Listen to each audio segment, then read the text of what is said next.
నాదు బాబు నాదు బాబు ఈ తాతయ్య గారు ఏదో బండి పంపిస్తారన్నా మధ్యలో ఈ తగలడం ఏంటి? పంపిస్తాను గుర్రానికి తలిచేమేమో దండలు బాబు. నీ బండి ఎవడెత్తారా? తాతయ్య గారు బండి పంపరు బాబు. ఎవరు తాతయ్య గారు బండి పంపించారా? సారా ఈ పట్టు. అరే బాబే బాగున్నా? తాతయ్యడి నిద్రపోతున్నాడు మాట. సారా రాజేంద్ర బాబు.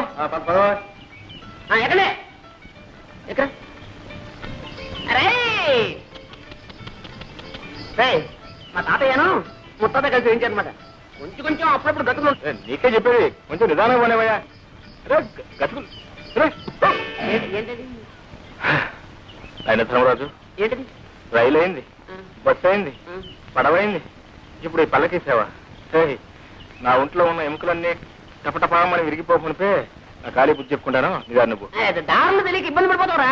నేను పోతాను కదా. రే బాబే నువ్వు పోనీ ముందు. పోనీ ఎంత అందంగా ఉందరా మీ ఊరు. వెరీ బ్యూటిఫుల్,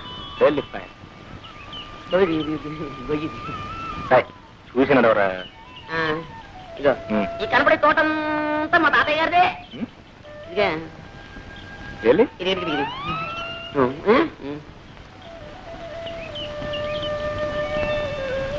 పండుగ కానివ్వండి మరి, మళ్ళీ కాయ చేసాలే. సాయంత్రం ఆడుకోవడానికి వస్తారుగా. తోటలో కాయకు వచ్చారా మరి? ఎక్కడ మరి? అయ్యో గేదె మణిపోతా.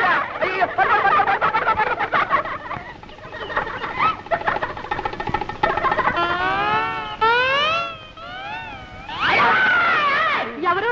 ఏమిటి? దామాదీత మాట దామాదీత. ఒకసారి అవ్వాలా? ఎందుకు?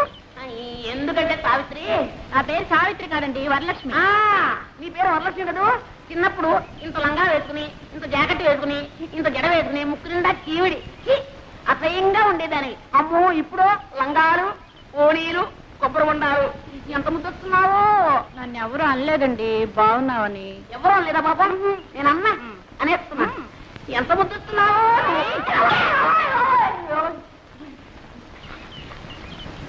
ఏ జాగ్రత్త, మళ్ళీ ఈసారి వెళ్ళన్నావా కొబ్బరి బొండా మెళ్ళో కట్టి గోదావరిలో తోస్తాను. జాగ్రత్త. ఆ మాట మాత్రం అనక. నాకు అసలు ఈత కూడా రాదు.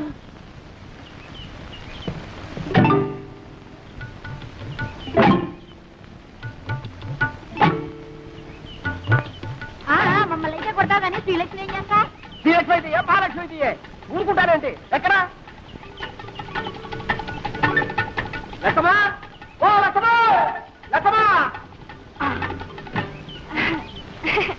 చాలా దూరం నుంచి వస్తున్నట్టున్నారు పాపం. తీసుకోండి, తీయగా ఉంటాయండి నీళ్లు. మరీ సిగ్గుపడతారేంటండి? లక్ష్మా, లక్ష్మా, నీకు ఇదే ముందంట. మన మామిడికాయలు బాబు, నిన్న నిమ్మకాయలు ఉండే. ఆ కాడ ఉంటే ఈ కాడ, ఈ కాడ ఉంటే ఆ కాడ ఎక్కి పోసేస్తారుండే. ఇవాళ కొబ్బరికాయ మీద పడ్డారుండే. చచ్చా అల్రముక. భలేవాడివే తాత. ఏ శుక్రవారానికో శనివారానికో ఒక కాయ కోసుకుంటే దొంగతనమే అంట కట్టేస్తున్నావే. చెట్టెక్కిన పెద్ద మనిషి పక్కనే ఉన్నాడు, కోసిన కాయ చేతిలోనే ఉంది. ఆయన్ని అడగొచ్చుగా. ఏటయ్యా నువ్వా? అయ్యో రామా, నువ్వు పుచ్చాడు తాత. ఎక్కడైనా దొంగని దొంగ అంటే ఒప్పుకుంటాడేమిటి? కనపట్టల్లా దొంగ కోళ్ళు పట్టే రకం. ఏం పెద్ద మనిషివయ్యా? చేసింది దొరబాబు వేషమా? చేసేవి దొంగతనాలా? చచ్చా బుద్ధుండకెళ్ళదయ్యా? ఏదోలే తాత, పాపం కుర్రతనం తెలియక చేశాడు. నువ్వు మరీను. చూడండి, తప్పైపోయిందని ఈ కొబ్బరికాయ ఇచ్చి దండం పెట్టేయండి. మా తాత చాలా మంచివాడు, ఏమనుకోడు. ఇచ్చేయాలి మరి. వస్తాను తాత. ఆగు పాప, పద పోలీస్ స్టేషన్ కి. నేనా? ఎందుకు? నన్ను పోలీసులకు అప్పచెప్పి సాక్ష్యం చెప్పడానికి. నాకే ఇదే పనా? నా బోల్డని పనులున్నాయి. పోనీలే బాబు, తమ తప్పు తెలుసుకున్నారుగా. ఈ మాత్రానికి పోలీసులు ఎందుకు, ఫిర్యాదులు ఎందుకు బాబు? ఏం లేదు, ఇదంతా పూర్తి వివరాలతో దర్యాప్తు జరపవలసింది. ఇది నా డ్యూటీ. ఎందుకు తమరెవరు బాబు? నేను జిల్లా కలెక్టర్ని. అయ్యో బాబు, దండాలండి. తప్ప క్షమించండి బాబు. కూకోండి బాబు. అయ్యో కూకోడానికి కుర్చీలు లేవే. ఒరే ఎక్కనా కూకనా, కుర్చీలు పట్టుకోండి.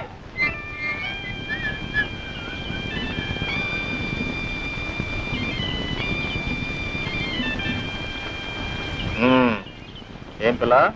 శ్రీలక్ష్మి. శ్రీలక్ష్మే?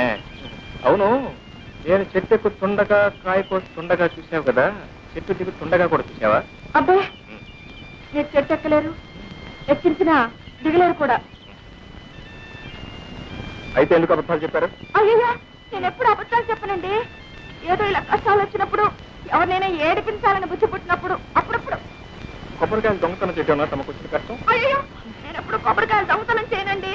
ఏదో కష్టం వచ్చినప్పుడు అప్పుడప్పుడు. ఏదో కష్టపడి కోసుకున్నట్లున్నారు. 4 కొబ్బరికాయలు పెట్టుకుంటారా? వద్దండి. నేను కూడా ఎవరికి ఎప్పుడు ఇప్పిస్తాను లేదనుకోండి. ఆడపిల్ల కష్టాలు ఉన్నప్పుడు, అబద్ధాలు చెప్పి ఆడపిల్లను అదుపులో పెట్టవలసి వచ్చినప్పుడు ఇలా జిల్లా కలెక్టర్ నన్ను అబద్ధాలు చెప్పి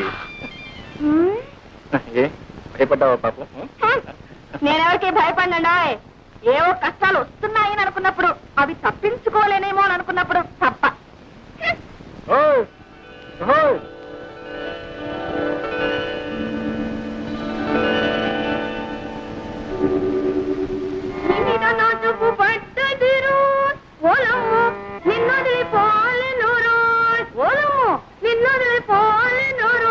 అమ్మాయి, పొద్దున్నే పెట్టబట్టు కూర్చున్నావు. అమ్మ వచ్చే వేళ అయింది. ఆ అక్కయ్య ఎక్కడుందో ఏమిటో. కోయలమ్మ పేటలో కొబ్బరి తోటలో వెళ్ళింది. ఇంత వయసు వచ్చినా ఇంకా దీనికి చిన్నతనం పోలేదు. ఎక్కడుందో ఏమిటో. వెళ్ళు, ఎక్కడుందో చూసి తీసుకురా అమ్మా. వెళ్ళమ్మా, వెళ్ళు. చింతలో దాక్కుని చంకలో కూర్చొని వస్తుంది వస్తుంది గోదావరి వస్తుంది. ఏమండి, మీ ముద్దుల కూతురు ఇంట్లోనే ఉందా, ఊరి మీద ఊరేయడానికి వెళ్ళిందా? ఎవరి గురించి నువ్వు అడిగేది? శ్రీలక్ష్మి సంగత, చిట్టి సంగత? అబ్బా, అక్కడికి మీరు మాత్రం ఇద్దరు కూతురు సమంగా చూస్తున్నట్టు, నేనేమో సవతి కూతురుగా చూస్తున్నట్టు. పొద్దున్నే ఉన్న తెలివితేటలన్నీ వలకబోయకండి. నేను అడిగేది మీ శ్రీలక్ష్మిని గురించి.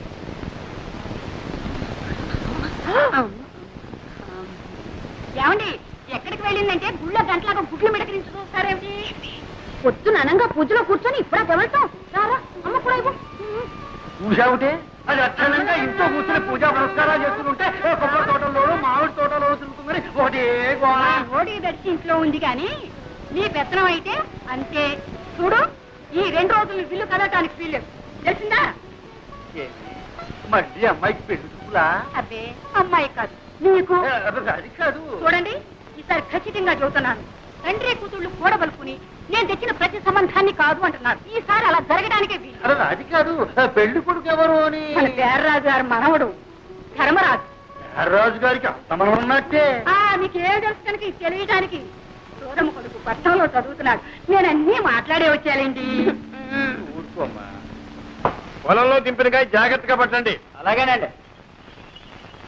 తాతయ్య, నేను ఏం ముద్రపోయాను అప్పుడే పెళ్లి పెళ్ళంటున్నావు? అమ్మాయి, నా చెప్పుడు పట్టడమ్మా. అలా పొలం వెళ్ళొస్తారా నాన్న?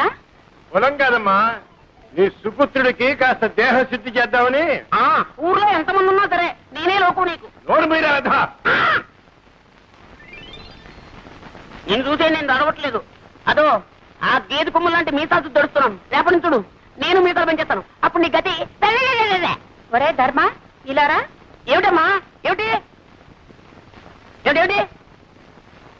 బాబు, మీ నాన్న లాంటి వారే చెప్పు కింద తేలలే తాతయ్య చెప్పినట్టు వినేవారు. నోరు మూసుకొని ఆయన చెప్పినట్టు విను బాబు.